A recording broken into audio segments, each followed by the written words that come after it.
We're going to now invite Mr. Craig Spark, also from the University of California, UCI, who's going to come and talk about a very interesting study. No, please stay. Very interesting study that he's been done, and we called it Game on Mind.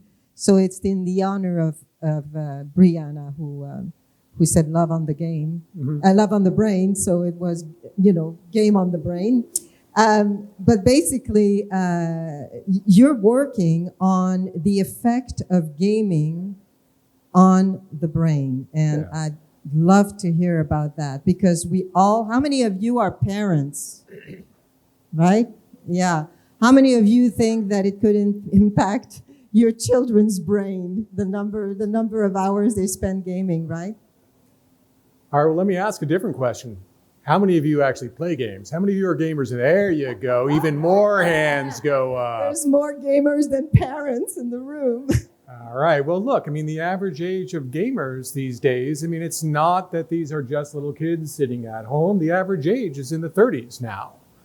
And so what actually is this doing to us? And I'm actually here to say that there are actually a lot of very good things that can come out of gaming. So let me back up just quickly, though, because what I really do, what I've spent my career doing, is trying to figure out, how does memory work in the brain?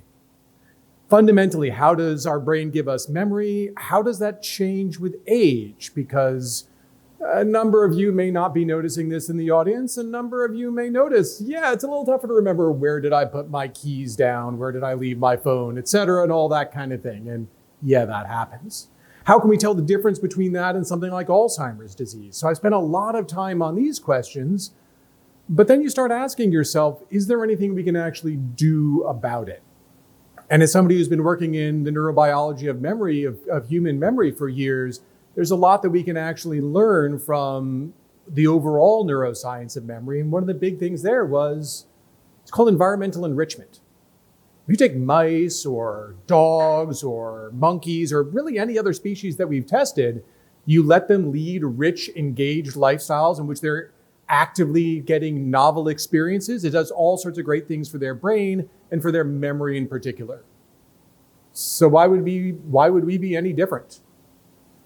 We're not.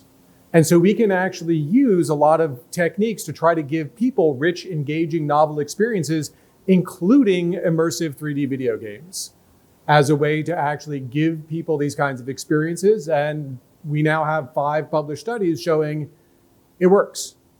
And it doesn't matter whether in your 20s, whether you're in your 40s, or whether in your 80s, picking up an immersive 3D video game. And these aren't things that I'm designing and trying to push out here. No, these are things like Super Mario 3D World or Minecraft or something like this. Actually playing these improves your memory outside of the game. So yes, I've had 80-year-olds playing Super Mario 3D World and Minecraft and this kind of thing. So are some games better than others when it... Absolutely. Yes. Absolutely. And this is a huge thing, because we can even use different kinds of games as a sort of check to sort of see what's really going on here. So in some of our classic stuff, we've taken Super Mario 3D World, in which you're exploring a world in 3D. You compare it to something like Angry Birds. Angry Birds isn't helping you at all. Sorry. Candy Crush, not helping you at all. A lot of games like that, not doing anything. But these much more rich, immersive kinds of games, absolutely. That's really what's doing it. Now, how can we now translate that, obviously, into the metaverse? It's almost natural because it's gaming. What kind of use case do you see now that's going to really change the game? One of the things I think that is so fantastic about this, and be a real game changer. Sorry, dad joke, obligatory. Is then the fact that, okay, we've thought about this as games. So I put you into one of these big immersive games and we can see these kinds of things, and that's great. But you know what? I've also done it in the real world. I've given older adults a little smartphone app. We have them go to a park and we say, go find this little spot. Go find this little thing. I don't know where that is. Well, just start walking around. You're getting warmer, you're getting colder. Oh, there it is. We have a bunch of them that they learn. So they come back each day and they do some of those and some new ones, and we shoot them to a new park and do new things. And it worked just as well. It's not that it's a game. It's that it's actually getting you to engage with new things. So let's say that you've been injured, you're laid up. Yeah, you can't actually get out in the world nearly as well as you could before. Let's say that you're getting older, your mobility is down, or maybe you're starting to have some memory problems, and it's getting a lot tougher to do things like take trips and that kind of thing. Well, or you just don't have the resources to do that, to be able to fly across the world and go see the Louvre or something like that. All right, but in something like a metaverse kind of thing, you can. We also know that things like having great social circles is a great benefit for it, because again, it gives that kind of engagement. All right, well, we've already seen in social media that, yeah, you can keep up with friends that are now across the country, across the world, and it's only going to be that much richer and that much better when we have these kinds of experiences. And have you seen a difference between the older generation and the younger generation on how it affects the brain? So the great thing is, how it impacts your brain and your memory does not matter.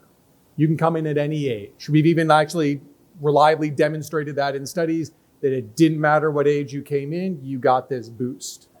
Now, being able to engage with technology and being able to learn how to do that, that is a huge barrier as you get older. I mean, in my generation, I had an Atari 2600. Yeah, but you start getting much older than me and not so much. Maybe there were arcades, but you can't get that much older and still have had that sort of experience. But that said, after some of our studies, we've had people in their 80s and 90s say, okay, so where can I get that console? Because I want to keep playing that game. So it's never too late to teach to teach an old dog new tricks. It absolutely can be done, but this is something that we do have to really pay attention to. Now, we talk about the positive of, gaming on the brain, but what about the negative? I mean, for the parents, for the two parents and the multiple gamers that we have here, when is it too much? Yeah, so we haven't really titrated, and the field still really doesn't know exactly how much is too much.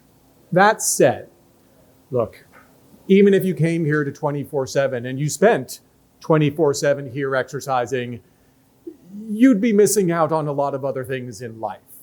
And so that sort of diversity, that sort of moderation is certainly something that everybody needs to be paying attention to with everything, and games included. In our studies, it's a half hour a day. So it's not a huge amount to be able to have these kinds of benefits. So you can certainly still have, say to your kids that, yes, we can limit this, but don't think that just sort of depriving them of this is necessarily doing them a large favor on it.